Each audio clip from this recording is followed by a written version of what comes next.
சேர்த்த பணத்தை செலவழிச்சாலும் சொத்த மாத்தி எழுதி வச்சாலும் பாட்டி சொல்ல கட்டாதே. அனைவருக்கும் வணக்கம். இன்னைக்கு நாம ஒரு நிஜ உலக சம்பவத்தை பத்தி பார்க்க போறோம். அரசு அலுவலகங்கள்ல நாம சந்திக்கிற ரெட் டேப், அதாவது அதிகாரிகளின் முட்டுக்கட்டைகளை ஒரு சாதாரண குடிமகன் எப்படி தகவல் அறியும் உரிமை சட்டம் நம்ம ஆர்டிஐ மூலமா சுக்கு நூறா உடைக்கிறார் அப்படிங்கறத பத்தின ஒரு எக்ஸ்பிளைனர் தான் இது. இது வெறும் கதை இல்லைங்க, பொறுப்புடைமைக்கான ஒரு செம பாடம். சரி, நேரடியா விஷயத்துக்கு வருவோம். இந்த எக்ஸ்பிளைனர்ல நாம என்னென்ன பார்க்க போறோம்னா, முதல்ல இந்த நிர்வாக முட்டுக்கட்டை எப்படி ஆரம்பிச்சுது, அப்புறம் அதிகார துஷ்பிரயோகம், ஆர்டிஐ மூலமா இது எப்படி அடுத்த கட்டத்துக்கு போச்சு, தகவல் ஆணையத்தோட அதிரடி உத்தரவுகள், விசாரணைக்கு வராம காணாம போன அதிகாரிகள், அப்புறம் கடைசியா பர்டன் ஆஃப் ப்ரூஃப், அதாவது நிரூபிக்கும் பொறுப்பு. இதையெல்லாம் தான் வரிசையா பார்க்க போறோம். சரி, முதல் பகுதிக்குள்ள போலாம். அதிகார வர்க்கத்தின் முட்டுக்கட்டைகள். கொஞ்சம் யோசிச்சு பாருங்க. நமக்கு சேவை செய்யறதுக்காகவே உருவாக்கப்பட்ட ஒரு அரசு அமைப்பு நம்ம கோரிக்கைகளை தொடர்ந்து கண்டுக்காம விட்டா எப்படி இருக்கும்? என்னடா இதுன்னு விரக்தியா இருக்கும் இல்லையா? அரசு அலுவலகங்கள்ல பல மாசங்கள், ஏன் வருடக்கணக்கா நடையாய் நடந்த அந்த வலி புரியும். அப்படி ஒரு விரக்தியான நிலைமையதான் இந்த வழக்குல வர்ற நம்ம மனுதாரர் சந்திச்சிருக்கார். இந்த பிரச்சனையோட ஆணிவேரே இந்த மனுதாங்க. திரு சே பாக்யராஜ் அவரோட கைப்பட எழுதின புகார் மனு இது. அவர் கேட்டது என்னவோ ரொம்ப சாதாரண அடிப்படையான விஷயங்கள் தான். பிறப்பு, இறப்பு, வாரிசு சான்றிதழ், அப்புறம் பட்டா மாறுதல். ஒரு குடிமகனுக்கு தேவையான ரொம்ப பேசிக்கான ஆவணங்கள் இவை. ஆனா எந்த ஒரு சரியான காரணமுமே இல்லாம இந்த ஆவணங்கள் அவருக்கு கிடைக்காம பல காலமா நிலுவையிலேயே வைக்கப்பட்டிருக்கு. இது எப்படி நடந்துச்சு, யார் இதற்கு காரணம்னு பார்க்கலாம். இப்போ இரண்டாவது பகுதி, அதிகார துஷ்பிரயோகம். மனுதாரர் முன்வைக்கிற குற்றச்சாட்டுகள் ரொம்பவே சீரியஸானவ. முக்கியமா 2 அதிகாரிகளை அவர் சுட்டிக்காட்டுறார். ஒன்னு, மாவட்ட ஆட்சியரோட நேர்முக உதவியாளர், அதாவது PA ஜெனரல் திருமதி தனலட்சுமி அவர்கள். இவங்க வாரிசு சான்றிதழ் விண்ணப்பங்களை நிராகரிக்க வாய்மொழி உத்தரவு பிறப்பிட்டதா ஒரு குற்றச்சாட்டு. 2வது, வட்டாட்சியர் திரு பாலகுரு. மனுதாரர் கொடுத்த ஆவணங்கள் எல்லாம் கரெக்டா இருந்தும் அந்த PAவோட வாய்மொழி உத்தரவை வச்சுக்கிட்டு எந்த முகாந்திரமும் இல்லாம 4 வாரிசு சான்றிதழ் விண்ணப்பங்களை இவரை நிராகரிச்சிட்டார்னு மனுதாரர் புகார் சொல்றார். எழுத்துப்பூர்வமான ஆவணங்களை விட இந்த மாதிரி வாய்மொழி உத்தரவுகள் எப்படி ஒட்டுமொத்த சிஸ்டத்தையும் முடக்குதுன்னு இதுல இருந்து நாம தெரிஞ்சுக்கலாம். இந்த முரண்பாட்டை கொஞ்சம் கவனிங்களேன். ஒரே கோரிக்கை, ஆனா 2 அதிகாரிகள் எப்படி வேற முடிவுகளை எடுக்கிறாங்கன்னு பாருங்க. சின்ன சேலம் வட்டாட்சியரா இருந்த திருமதி இந்திரா மனுதாரரோட பட்டா மாறுதல் விண்ணப்பத்தை எந்த ஒரு முறையான காரணமோ இல்லாம ரிஜெக்ட் பண்ணிருக்காங்க. ஆனா இதுல ட்விஸ்ட் என்னன்னா, அவங்களுக்கு அப்புறம் வந்த வட்டாட்சியர் திரு மனோஜ் முனியன் அதே பட்டா மாறுதல் கோரிக்கைய வருவாய் நிலை ஆணை, அதாவது RSO படி முறையா செக் பண்ணி அப்ரூவ் பண்ணிட்டார். அப்போ முதல்ல நடந்த நிராகரிப்பு எந்த அளவுக்கு தன்னிச்சையானதுங்கிறத மனுதாரர் இது மூலமா ரொம்ப ஸ்ட்ராங்கா ப்ரூவ் பண்றார். அடுத்ததா பகுதி 3, தகவல் அறியும் உரிமை சட்டம் மூலமா இந்த விவகாரம் எப்படி அடுத்த கட்டத்துக்கு போச்சுன்னு பாப்போம். நம்ம அரசு இயந்திரம் எவ்ளோ ஸ்லோவா இயங்குதுன்னு இந்த டைம் லைனை பார்த்தாலே உங்களுக்கு புரியும். ஜான்வரி 2023ல பட்டா மாறுதலுக்காக RDO கிட்ட மேல்முறையீடு செய்றாங்க. பிப்ரவரி, மார்ச் மாசங்கள்ல RTI மனுக்கள் போடப்படுது. ஆனா ஆவணங்களை வாங்குறதுக்காக மனுதாரரை RDO அலுவலகம் கூப்பிடுது எப்ப தெரியுமா? ஏப்ரல் 2025ல. நினைச்சு பாருங்க, 2 வருஷத்துக்கு மேல ஆச்சு. அதுக்கப்புறம் பிப்ரவரி 2026ல தான் தகவல் ஆணையமே தலையிட்டு உத்தரவு போடுது. கடைசியா ஏப்ரல் 2026ல தான் மாவட்ட வருவாய் அலுவலர், அதாவது DROவோட நேரடி விசாரணையே நடக்குது.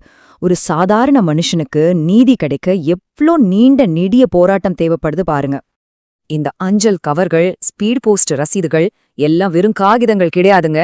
ஒரு குடிமகனுக்கும் அரசுக்கும் இடையில நடந்த தகவல் தொடர்போட மறுக்க முடியாத சாட்சிகள் இது. தாம் மனுக்களை அனுப்புனதையும் ஆனா அதுக்கு உரிய நேரத்துல பதில் வராம இழுத்தடிச்சதையும் சட்டப்பூர்வமா நிரூபிக்க மனுதாரர் இந்த பௌதீக ஆதாரங்களை தான் தகவல் ஆணையத்துல சமர்ப்பிச்சிருக்கார். பகுதி 4, தகவல் ஆணையத்தின் உத்தரவுகள். பிப்ரவரி 19, 2026 தமிழ்நாடு தகவல் ஆணையம் சில அதிரடியான உத்தரவுகளை பிறப்பிக்குது. இதுல நோட் பண்ண வேண்டிய முக்கியமான விஷயம் என்னன்னா, தகவல் கொடுக்காம இழுத்தடிச்சு அந்த பழைய அதிகாரிகளை மாத்திட்டு உடனே ஒரு புதிய பொது தகவல் அலுவலர், அதாவது PIOவை நியமிக்கணும்னு வாய்மொழி உத்தரவு போடுறாங்க. 2வது, மனுதாரர் கேட்ட எல்லா தகவல்களையும் 1 வாரத்துக்குள்ள எந்த கட்டணமும் இல்லாம ஃப்ரீயா கொடுக்கணும்.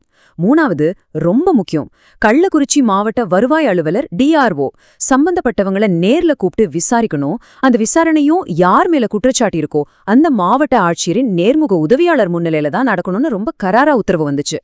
ஆணையத்தோட அந்த அதிரடி உத்தரவுக்கு பிறகு வந்த அதிகாரப்பூர்வ சம்மன் நோட்டீஸ் தான் இது. ஏப்ரல் 30, 2026 அன்னைக்கே டிஆர்ஓ முன்னாடியில நடக்க போற நேரடி விசாரணைக்காக சம்பந்தப்பட்ட அதிகாரிகள் அப்புறம் மனுதாரர் எல்லாருக்கும் அனுப்பப்பட்ட அழைப்பாணை இது. சட்டத்தோட பிடி தவறு செஞ்ச அதிகாரிகளை நோக்கி எப்படி டைட்டா இருக்குதுன்னு இந்த ஆவணம் நமக்கு தெளிவா காட்டுது. பகுதி 5 காணாமல் போன அதிகாரிகள். இது கொஞ்சம் ஷாக்கிங்கான விஷயம்தான்.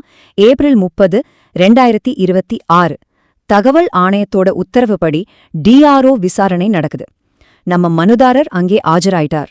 ஆனா யார் மேல தப்புன்னு சொல்லப்பட்டதோ அந்த ஆடியோ அலுவலகத்தை சேர்ந்த பொது தகவல் அலுவலர்கள் யாருமே விசாரணைக்கு வரவே இல்ல. நினைச்சு பாருங்க, தகவல் ஆணையத்தோட உத்தரவே துச்சமா மதிச்சிட்டு விசாரணைக்கே வராம எஸ்கேப் ஆயிருக்காங்க. மக்களுக்கு பதில் சொல்ல வேண்டிய பொறுப்புல இருக்கிறவங்க இப்படி அதிகாரப்பூர்வமான விசாரணைக்கே வர மறுக்கிறத பார்த்தா இது எதை காட்டுது? ஆனா அதிகாரிகள் வரலைன்னு நம்ம மனுதாரர் சோர்வடையல. மாறாக அவர் டிஆர்ஓ கிட்ட ரொம்ப ஸ்ட்ராங்கான சில டிமாண்ட்ஸ் வைக்கிறாரு.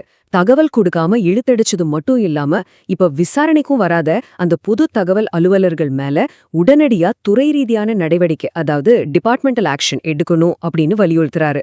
அது மட்டும் இல்லாம அவங்களுக்கு அபராதம் விதிக்கணும்னு கேக்குறாரு. இதெல்லாம் கேட்ட டிஆர்ஓ அதிகாரிகள் விசாரணைக்கு வரல அப்படிங்கிற புகாரை எழுத்துப்பூர்வமா எழுதி தர சொல்லி மனுதாரர்கிட்ட சொல்றாரு. தன் உரிமைய எந்த இடத்துலயும் விட்டு கொடுக்காத ஒரு குடிமகனோட விடாமுயற்சியை நாம இங்க பார்க்கலாம். இறுதியாக பகுதி 6 நிரூபிக்கும் பொறுப்பு, அதாவது பர்டன் ஆஃப் ப்ரூஃப். இந்த மொத்த கேஸ்லயும் ரொம்ப செம்மையான விஷயம் என்னன்னா, தகவல் அறியும் உரிமைச் சட்டம் 2005 பிரிவு 19(5) பத்தின மனுதாரரோட சட்ட அறிவுதான். இந்த பிரிவு என்ன சொல்லுது தெரியுமா? ரொம்ப சிம்பிள். ஒரு மேல்முறையீட்டு விசாரணையில அதிகாரி தகவலை மறுத்திருக்காருன்னா நான் மறுத்தது நியாயம்தான் அப்படின்னு நிரூபிக்க வேண்டிய முழு பொறுப்பும், அதாவது பர்டன் ஆஃப் ப்ரூஃப், அந்த பொது தகவல் அலுவலரையே சேரும். ஒருவேளை தகவல் கொடுத்துட்டோன்னு அவங்க சொன்னா அதையும் அவங்க தான் ஆதாரத்தோட நிரூபிக்கணும். பாதிக்கப்பட்ட குடிமக்கள் போய் எங்களுக்கு அநீதி நடந்துச்சுன்னு நிரூபிக்க தேவையில்லை. அதிகாரிகள் தான் தாங்கள் சட்டப்படி செயல்பட்டோன்னு நிரூபிக்கணும். இது சாதாரண மக்களுக்கு கிடைச்சிருக்கிற எவ்வளவு பெரிய பவர்னு கொஞ்சம் யோசிச்சு பாருங்க. நாம இந்த எக்ஸ்பிளைனரோட இறுதிக்கு வந்துட்டோம். இது நம்ம முன்னாடி ஒரு ரொம்ப ஆழமான கேள்வியை வைக்குது. சட்டப்படி தகவலை மறுத்ததற்கான காரணத்தை நிரூபிக்க வேண்டியது அதிகாரிகளோட பொறுப்பு. சரி, ஆனா அவங்க அந்த பொறுப்பை தட்டி கழிச்சிட்டு சட்டப்பூர்வமான விசாரணைக்கே வராம புறக்கணிக்கும்போது அவங்கள யார் பொறுப்பாக்குவது? இந்த கேஸ் இன்னும் முடியலங்க. இது நிர்வாக பொறுப்புடைமைக்கான ஒரு தொடர் போராட்டம். ஆர்டிஐ சட்டம் நம்ம கையில இருக்கிற ஒரு பிரம்மாஸ்திரம். ஆனா அதை தொடர்ந்து கூர்தீட்டிக்கிட்டே இருக்க வேண்டியது குடிமக்களாகிய நம்மோட கடமை அப்படிங்கறத திரு பாக்யராஜ் அவரோட இந்த வழக்கு நமக்கு ரொம்ப நல்லா உணர்த்துது. இந்த எக்ஸ்பிளைனர் உங்களுக்கு ரொம்பவே யூஸ்ஃபுல்லா இருந்திருக்கும்னு நம்புறேன். இதே மாதிரி இன்னொரு சுவாரஸ்யமான கண்டென்ட்டோட உங்களை சந்திக்கிறேன்.